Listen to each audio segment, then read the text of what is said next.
તો hello friends, આજે આપણે સરગવાની એકદમ સરસ મજાની કઢી બનાવીશું। આ કઢી તમે આ રીતે બનાવશો તો ખાવાની ખૂબ જ મજા આવશે। તો એના માટે મેં અહીંયા સરગવો લઈ લીધો છે 250 ગ્રામ જેટલો।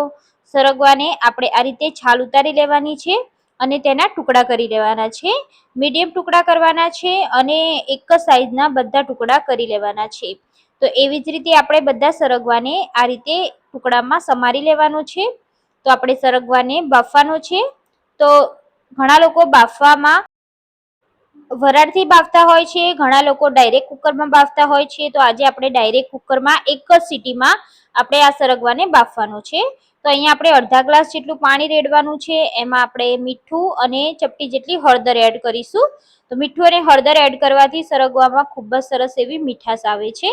તો હવે આપણે ઢાંકણ ઢાંકી એક જ વિસલ કરી લેવાની છે। તો આપણે કઢી કરવાની છે। તો કઢી માટે મેં અહીંયા છાશ લઈ લીધી છે। ટોટલ 2 કપ જેટલી આપણે છાશ લેવાની છે। તો છાશની જગ્યાએ તમે દહીં પણ લઈ શકો છો। તો હવે આપણે એમાં ચણાનો લોટ એડ કરવાનો છે। તો ટોટલ આપણે 3 ચમચી ચણાનો લોટ એડ કર્યો છે। અડધી ચમચી હળદર, 1 ચમચી લાલ મરચું પાવડર, મીઠું અને ગોળ એડ કર્યો છે। તો ગોળ પણ તમને જેટલું પસંદ હોય એટલો એડ કરવાનો। બધું સરસ રીતે મિક્સ કરી લેવાનું છે। તો અહીંયા તમે જોઈ શકો છો આપણું બેટર બનીને તૈયાર છે। બેટરને સાઈડમાં રાખી દઈશું। હવે આપણે એક પેસ્ટ વાટવાની છે। તો અહીંયા આપણે લસણની પેસ્ટ વાટીશું। તો મેં અહીંયા 15 નંગ જેટલી લસણની કળીઓ, એમાં લીલા મરચા, આદુનો ટુકડો એડ કરી અને આ રીતે તેને વાટી લેવાનું છે। તો આ રીતે વાટીને શાકમાં પેસ્ટ એડ કરવાથી શાકનો ટેસ્ટ ખૂબ જ સરસ આવે છે અને સ્પેશિયલી કઢીમાં તો આ રીતે વાટીને જ એડ કરવાનું। તો હવે આપણે વઘાર કરીશું। 3 ચમચી તેલમાં આપણે 1 ચમચી રાઈ એડ કરીશું, 1 ચમચી જીરું એડ કરીશું। રાઈ જીરું સરસ તતડે એટલે આપણે તેમાં અહીંયા આપણે તમાલપત્ર અને લાલ મરચું એડ કરી દઈશું સૂકું, અને મીઠા લીમડાના પાન એડ કરી દેવાના છે। પછી આપણે જે પેસ્ટ બનાવી છે આદુ લસણ મરચાની, એ આપણે 1 ચમચી જેટલી છે તો એ એડ કરી દઈશું। અને તેલમાં આપણે આ આદુ લસણ મરચાને સરસ રીતે સતરાઈ દેવાના છે।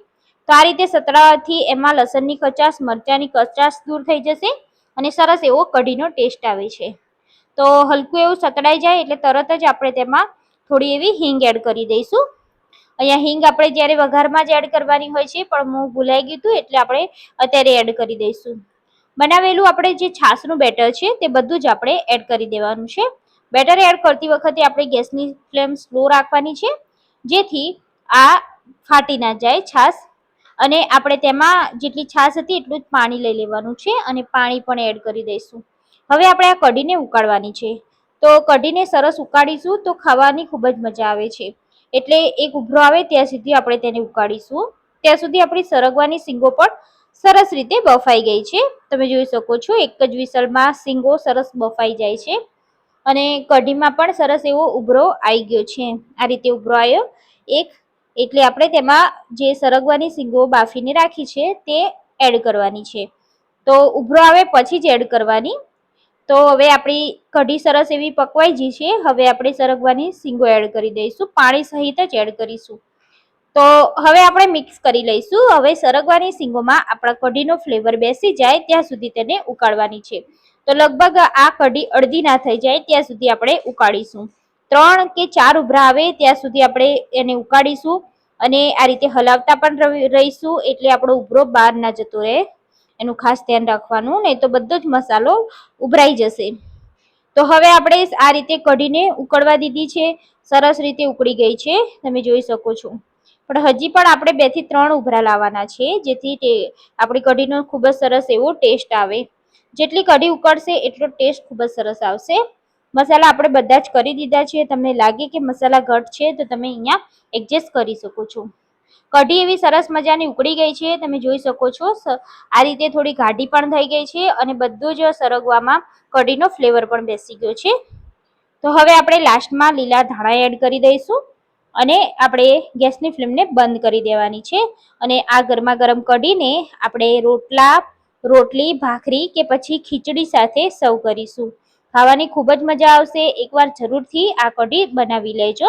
અત્યારે સિઝનમાં સરગવો આવે છે એટલે બધાના ઘરમાં સરગવો બનતો જ હોય છે। તો આ રીતે તમે એકવાર બનાવશો તો વારે વારે આ જ રીતે બનાવશો। તો તમે પણ આ કઢી ટ્રાય નથી કરી તો એકવાર આ રેસીપીથી જરૂરથી તમારા ફ્રેન્ડ્સ અને ફેમિલી સાથે રેસીપીને શેર જરૂરથી કરી દેજો.